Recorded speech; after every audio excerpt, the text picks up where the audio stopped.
عالموں اپنی قسمت پہ نازا نہ ہو، دور بدلے گا یہ وقت کی بات ہے، وہ یقیناً سنے گا صدائیں میری، کیا تمہارا خدا ہے ہمارا نہیں۔ کتنا ظلم ہوا، کتنے بندے شہید ہوئے، یہ تبصرہ ابھی تک سوشل میڈیا پہ جاری ہے، اور ہمارا میڈیا کہہ رہا ہے کہ 100 بندہ، تھوڑے سے بندے 5-7 بندے ان کے جو ہیں وہ شہید ہوئے ہیں۔ کوئی سوشل میڈیا پہ کہہ رہا ہے کہ 200-300 بندہ شہید ہوئے۔ ایک اور عینی شاہد، اس نے اپنی آنکھوں سے دیکھا، اس کی وائس مجھے موصول ہوئی ہے، اور آپ اپنی کانوں سے سن سکتے ہیں، آنکھوں سے دیکھ سکتے ہیں کتنے بندے شہید ہوئے، جو کہ تعداد کے اندر نہیں آ رہا ہے۔ یہ ایک بندہ کہتا ہے کہ میں نے اپنی آنکھوں سے دیکھا کہ مولویوں پر، علماء پر مارچ کے اندر کتنے لوگ شہید ہوئے۔ سب سے پہلے آپ یہ وائس جو ہے وہ سماعت کیجئے گا۔ 10% بھی یہ ظلم نہیں ہے۔ میں نے سارا دیکھ کر دل بڑا خوف زدہ ہوا۔ میں نے کہا چلو ہم اپنا آنکھوں دیکھا حال بتا دیتے ہیں۔ ہم پہلے دن سے ادھر تھے، جمعہ رات والے دن یہاں سے نکلے ہیں، بابا جی کے مزار پر پہنچے تو جمعہ بھی ادھر ادا کیا، اور جمعے کی نماز سے پہلے یہ صورتحال ہماری بنتی گئی اور کروان چلتا گیا۔ تو راویریان کے موقع پر، شادرہ کے موقع پر، اور آخری منزل تو ہماری بہت آگے ہے، لیکن جہاں رک گئے وہ مریقے کا مقام تھا۔ تو بڑا ظلم ہوا۔ یہ جو ویڈیو چل رہی ہے، دوسرا میڈیا نہ ہونے کی وجہ سے ہماری جو کارکنان جنگ لڑتے رہے، لڑائیاں کرتے رہے، وہ نہیں دکھائی جا سکتی، کیونکہ وہاں ویڈیو بنانے کا موقع ہی نہیں تھا۔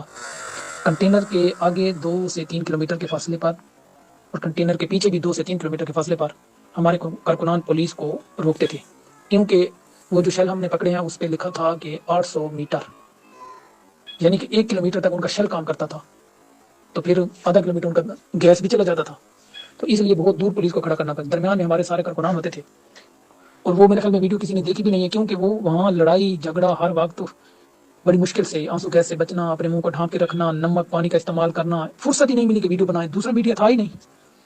تو یہ محفوظ جگہ کی ویڈیو چل رہی ہے جو بہت بڑا ظلم دکھا رہے ہیں۔ وہ ظلم تو دکھائی نہیں گیا، شاید آپ کو نظر آئے ویڈیو میں، کنٹینر کے ساتھ بھائی کا جو کنٹینر، اس کے پیچھے کنٹینر کھڑا تھا، سفید کلر کا بند تھا۔ تو مریض زیادہ ہونے کی وجہ سے آخری رات عصر کے ٹائم ہم نے اس میں میڈیکل چینج کیا اور مریضوں کو بٹھایا، کیونکہ 80 اور 90 کے لگ بھگ ہم نے اس کنٹینر میں مریض داخل کر دیے تھے۔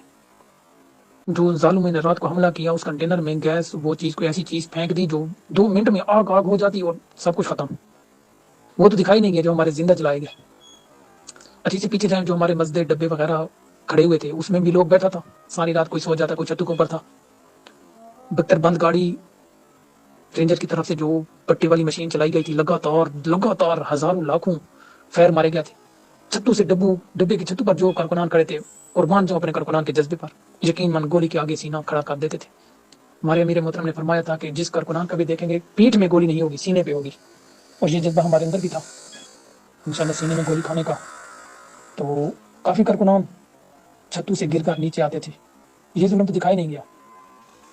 اور جو لوگ بیچارے، ان بچوں سے میں بہت افسوس، چلو تحریک والے تو گئے ہوئے تھے نا کسی کی کال پہ، اپنے امیر محترم کی کال پہ، اپنے لیڈر کی کال پہ، جو بچے آئے تھے ویسے وہاں کے چھوٹے چھوٹے بچے تھے، رات کو لوگوں نے منع کیا کہ چلے جاؤ بیٹا چلے جاؤ، انہوں نے کہا نہیں ہم کھیلنے آئے ہیں۔ 10-11 بجے تک لائٹنگ ہوتی تھی، تقریر نعت وغیرہ ہوتی تھی، حضور کے تذکرے ہوتے تھے، اللہ کو یاد کیا جاتا تھا، تو بچے رہتے تھے، لیکن 11 بجے کے بعد وہ پھنس گئے، گلیاں بند، ہر چیز بند، تو ان کی جو لاشیں رہ گئی، ایک بچہ بھی نہیں بچا۔ وہ تو دکھائی نہیں گیا، وہ تو ظلم دکھائی نہیں گیا جو دور دور تک کنٹینر کے ادھر تو دکانیں بند کروا دیتے تھے، دور دور تک جو دکانیں کھلی ہوتی تھی، جو بھائی روزی کمانے کے لیے کہ ہماری رات کو بھی دکانیں چلیں، بازار میں اکثر لیٹ تک کھلی ہوتی ہیں، وہ بیچارے تاجر، وہ کاروباری حضرات جو گولیوں سے چھلنی ہو گئے، وہ تو دکھائی نہیں گئے۔ یقین من گلیوں میں جب بھاگتے بھاگتے، جس گلی میں ہم بھاگ گئے تقریباً 500-600 آدمی کے قریب تھے ہم تقریباً، تو ہمارے اندر تقریباً 7-8-10 بندے تھے جن کو گولیاں لگی ہوئی تھی، بیچارے بھاگ بھاگ کر، ہم انہیں کندھا دیتے تو رہے لیکن اپنی پڑی تھی، خوف سے جب آگے بھاگے تو وہ بیچارے گر گئے، فوت ہو گئے۔ بہت فاصلے پر جا کے بھاگتے بھاگتے خوف کے جیسے گولیاں ان کی بہت دور دور تک محلے میں چھتوں کے اوپر چڑھ گئے، شیلنگ وغیرہ کرتے رہے، تو تقریباً 5-6 کلومیٹر ہم بھاگتے بھاگتے ایک جگہ پر رکے، ساتھ قبرستان تھا، وہاں بھی ہماری 20-21 لاشیں پڑی تھی۔ یہ ظلم تو دکھائی نہیں گیا جہاں ہمارے کارکنان جنگ کرتے تھے۔ یہ تو امن والی جگہ کا دکھایا کہ یہ جو ظلم ہے نا، تو میں نے سارا what's app social media check کیا، میں نے کہا چلو لوگوں کو آگاہ کر دیتے ہیں کہ لوگوں کے دلوں میں بڑی محبت ہے، بڑا درد دیکھا ہے۔ تو پتہ چلا کہ باقی یہ جنگ کفار اور اسلام کی ہے، کیونکہ عیسائی بھی ہمارے ساتھ تھے۔ عیسائیوں نے اثر کے ٹائم خط بھیجا تھا صادر رضوی کو کہ آپ ہمیں اجازت دیں، ہم آپ کے اس مارچ میں شامل ہونا چاہتے ہیں. یہ ایک ظلم کی جنگ ہے, ہم آپ کے ساتھ شامل ہونا چاہتے ہیں. وہ بھی ہمارے ساتھ آئے. اچھا, ہمیں پناہ دینے والے دوسرے مذاہب کے لوگ تھے. حقیقت میں 3-4 گھروں میں گھسا ہوں, میرے ساتھ 5-6 آدمی تھے, سارے کے سارے دوسرے لوگ تھے, کیونکہ ہمارے سنیوں کو تو لا کر دیا گیا تھا. جو سنی کرتے تھے فوراً ان کے گھر میں چھاپا پڑ جاتا, گولی مار دیتے تھے. تو قربان جاؤں ان لوگوں پر جنہوں نے ہمیں سیو کیا, بچایا. تو الحمدللہ اب موقع ہے, کوئی یہ نہ سوچے کہ میں کس جماعت سے تعلق رکھتا ہوں. صرف اسلام اور کفار کی جنگ ہے, اس کا ساتھ دینا پڑے گا. تو یقین مانیں جس آدمی کے پاس ہم رہے ہیں وہ نون لیگ کا بہت بڑا آدمی تھا, بہت بڑا. ہمیں کسی نے کہا کہ جاؤ, وہ آدمی اچھا ہے نون لیگ کا, لیکن ہے اچھا. باقی آپ جدھر بھی جائیں گے, آپ پکڑے جائیں گے, آپ کو وہ بندہ پناہ دے گا. تو میں نے رابطہ کیا ہے, اللہ پاک سلامت رکھے. جو میرے ساتھ 11-12 آدمی ہمارے علاقے کے تھے, انہوں نے مجھ پر اعتماد کیا. جو بات میں کرتا تھا مان لیتے تھے. تو اپنی نگرانی میں اللہ کی کرم ہے کہ ہم نے انہیں بحفاظت اپنے گھروں تک پہنچا بھی دیا.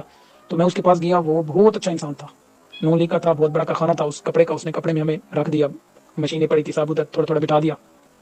رات کو اس نے نکالا بھی صحیح مجھے. تو ہم آ گئے. کل رات کی بات ہے, میں نے اسے کال کیا کہ محترم آپ کا بہت شکریہ, آپ نے ہمارے ساتھ تعاون کیا, آپ کو اللہ پاک سلامت رکھے. ہماری چیزیں وہاں پڑی ہیں.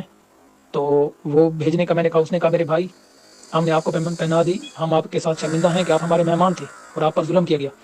تو وہ بتا رہے ہیں کہ ہم نے تالے لاک وغیرہ لگا کے سارے گھروں سے بھاگ گئے ہیں کہ پولیس کی نفری بہت زیادہ آئی ہوئی ہے. آپ نے دھرنا تو ختم ہو گیا مارچ, لیکن پیچھے والے لوگ بہت ذلیل ہو رہے ہیں, گولیاں ماری جا رہی ہیں, ظلم کیا جا رہا ہے. یار دیکھو تو صحیح نا یار, اتنی بے حس اور اتنی بغیرت حکومت ہو چکی ہے. اپنے کارکنوں, یقین مانے جس گھر میں میں رہا ہوں وہ نون لیگ کا قریبی تھا, بہت بڑا خان تھا. رات میں نے اسے رابطہ کیا شکریہ ادا کرنے کے لیے, وہ کہتے کہ ہم گھر چھوڑ کر بھاگ گئے. یہ پوزیشن ہے, یہ بالکل کفار اسلام کی جنگ ہے. آؤ ہمارا ساتھ دو انشاءاللہ. ہاں یہ بات کوئی نہ کہ کوئی ختم ہو گئی طریق فلاں ہو گئی, نہیں, اسلام کا بھی ختم نہیں ہوگا. اسلام قربانیوں کے بعد اس طرح کھڑا ہوگا جیسے صبح صبح سورج نکلتا ہے انشاءاللہ. یہ قربانیاں ضائع نہیں جائیں گی. گلیوں پر میں واپسی پر آ رہا تھا, وہاں پر راستے پہ چھپ چھپا کے یقین من روڈ پر دیکھتے. اور یہ بات یاد رکھیں, ہم تو وہیں تھے. صبح 3 بجے ہمارے ساتھ اکثر یہ حملہ جب کرتے تھے نا, صبح کے وقت تہجد کے ٹائم کرتے تھے, صبح سویرے. یقین مانے کہ ہم رات کو جب واپس آ رہے تھے 24 گھنٹے کے بعد, پورے لاہور اور مریدکے سے ایسی خوشبو کیا کہیں یا بدبو کہیں جیسے بوٹیاں بھنی ہوئی ہوتی ہیں, بوٹیوں کی بدبو. دل بڑا پریشان, الٹیاں آنا شروع ہو گئیں, خوفزدہ تھے, رونا آیا. تو تھوڑی بات لمبی ہو گئی, میں نے کہا چلو آپ لوگوں کو بتا دوں, آگاہ کر دوں. ظلم اصل تو یہ ہے جو ہم زبانی بول رہے ہیں اور ہم نے اپنی آنکھوں سے دیکھا ہے. یہ سوشل میڈیا والی آپ کو جھلکیاں مل رہی ہیں, تو آپ اس ظلم کے ساتھ کھڑے ہو, گھبرانا نہیں ہے انشاءاللہ. یہ ظلم اس کا حساب ملے گا. اکثر امیر المجاہدین کی جو دعائیں ہیں, صبح کے وقت یہ فائرنگ کرتے تھے, شیلنگ کرتے تھے, اور ہمارے امیر المجاہدین دعائیں مانگتے تھے. اللہ کی قسم وہ دعائیں رگاں نہیں جائیں گی. میرے رب کو منظور ہو کر دعا قبول ہو گئی, یقین مانے اسلام کا بول بالا ہوگا, دشمنان اسلام کا منہ کالا ہوگا. یہ کفار اسلام کی جنگ چڑھ چکی ہے, اہل اسلام کی جنگ چڑھ چکی ہے. ظالم کے ساتھ کھڑا ہونا ہے. اہل تشیع لوگ ہمارے ساتھ کھڑے ہوئے, اہل حدیث بھی کھڑے ہوئے, انہوں نے بھی دعائیں دی, ماں نکل آئی بایا.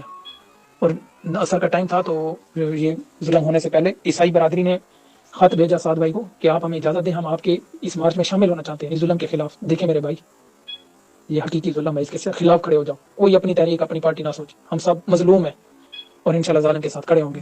ایک سورج ابھرے گا, بہت خوب, بہت اچھا. زندگی رہی, لڑتے رہیں گے اسلام کی خاطر, حضور کے دین کی خاطر, اہل فلسطین کی خاطر, غزہ کی خاطر.